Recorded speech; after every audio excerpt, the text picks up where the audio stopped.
You don't need any film experience to take on the title role in an alien film. You just have to be 7 feet or taller. Stick around to find out what the final boss of Alien Romulus looks like under all those prosthetics. There are plenty of familiar frights in director Fede Alvarez's new take on the alien mythology, Alien Romulus. Longtime fans of the franchise can draw lots of parallels between Ridley Scott's 1979 original and the series' 7th mainline installment. But one new element is the creature that some have come to call the Xenoman. This nightmare monster, simply called the Offspring in the film's credits, was born of alien and human DNA.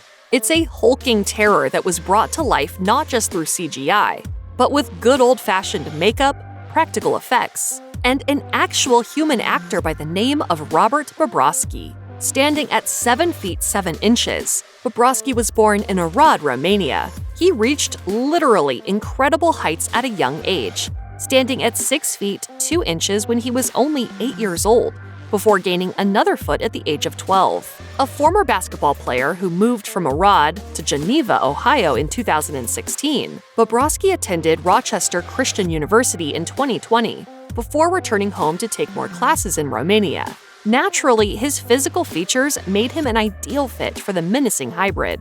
Get it away from me! It turns out that Bobrovsky's height is something that runs in the family. Robert's father, former ball player Zygmunt, is over 7 feet tall, while his mother Brunhilde, who played volleyball and handball, stands at 6 feet 2 inches. While he was confirmed to not have any hormonal or growth issues, the young Romanian was limited when it came to playing on the court, suffering from issues with his movement and stamina.